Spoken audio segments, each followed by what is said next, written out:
Today I will be looking into the economic patterns of obesity in relation to sugar consumption in the United States. Obesity is a rising epidemic that impacts countries of all economic levels. Obesity and overweight are labels for ranges of weight that are greater than what is generally considered healthy given one's height. Body mass index is a method used to determine a person's weight status. Those with a BMI between 25 and 29.9 is considered overweight, while those with a BMI of 30 or higher is considered obese. Obesity is not only affecting adults but children as well. When a person becomes overweight or obese as a child, they are more likely to remain overweight or obese into adulthood, which can lead to an increased risk of disease and disability.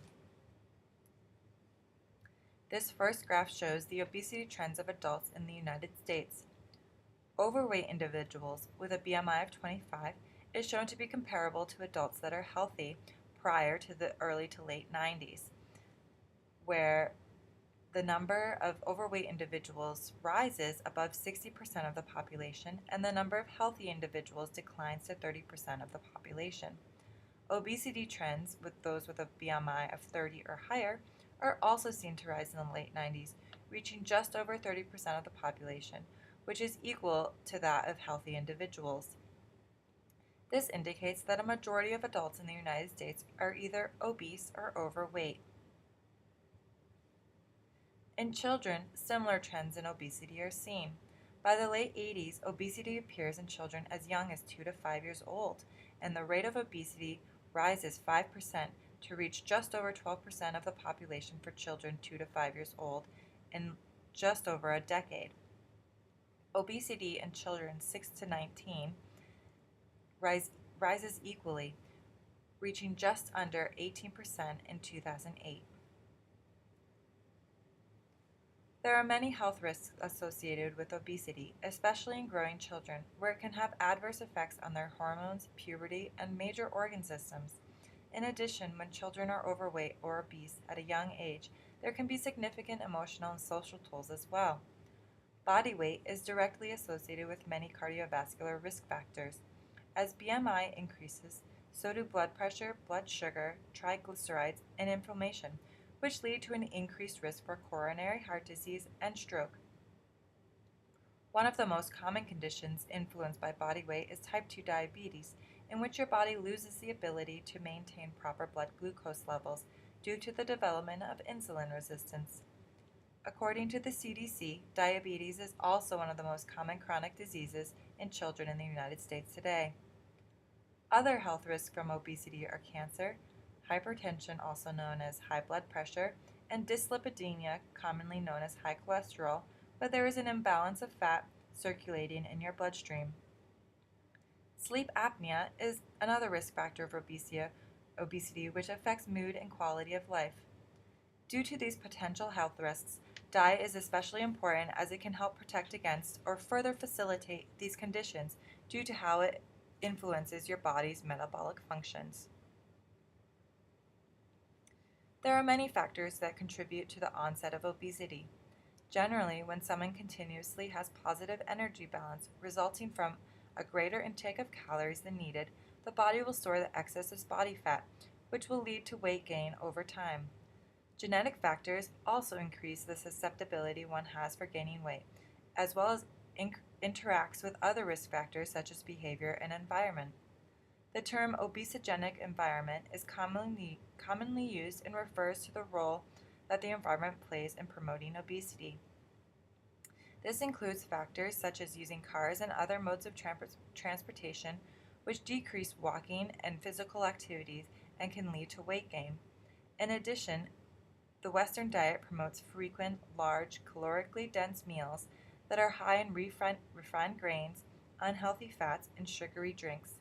This increased caloric consumption paired with physical inactivity can lead to weight gain. One of the main targets in combating obesity is looking at sugar, especially since many of those suffering from overweight and obesity also suffer from diabetes, as explained earlier. To look at the trends in sugar consumption in the United States, I resorted to data from the Economic Research Service at the U.S. Department of Agriculture.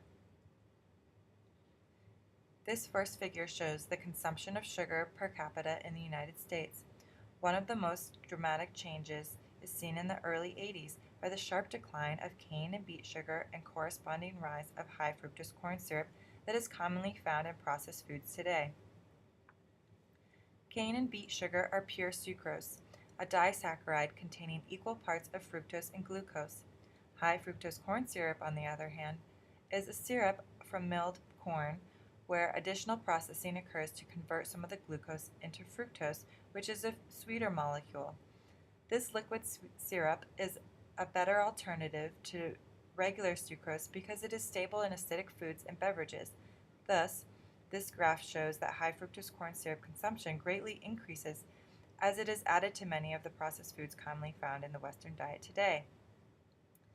Added sugar means added calories.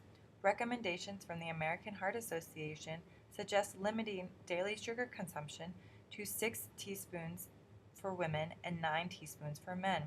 This corresponds to approximately 96 calories and 144 calories, respectively. This amount of calories is what you may find in a single 12-ounce can of soda, which also contains approximately 10 teaspoons of added sugar. However, the graph shows that persons in the United States are consuming nearly double these recommendations, meaning they do not likely have just one can of soda. I have referenced previously that the high fructose corn syrup is added to beverages and other processed foods. The top graph shows the industrial use of sugar for human consumption in individual foods. Sugar in beverages reaches an all-time high until the early 80s, where presumably it is replaced by high fructose corn syrup, as can be predicted by the previous graph and shown in the table below from the U.S. Census Bureau data. This data shows significant increases in consumption of high fructose corn syrup in beverages. Going back to the graph in the top, regular sugar is still highly used in baked goods and confectionaries. And confectionaries, as shown in the table below, has had a 202% change from 1987 to 2002 for the use of high fructose corn syrup in confectionaries. If there is such a high demand for sugar, one would predict that production of sugar would also increase. As it turns out, the United States is one of the largest sugar producers. Due to high demands of high fructose corn syrup for industrial use, its production is generally higher than regular sugar as shown by this graph. This last graph shows the wholesale price of sugar and sweeteners. Glucose syrup, shown in purple, was the primary corn sweetener used in the United States prior to the expanded use of high fructose corn syrup. The two different varieties of high fructose corn syrup are shown in dark blue and red.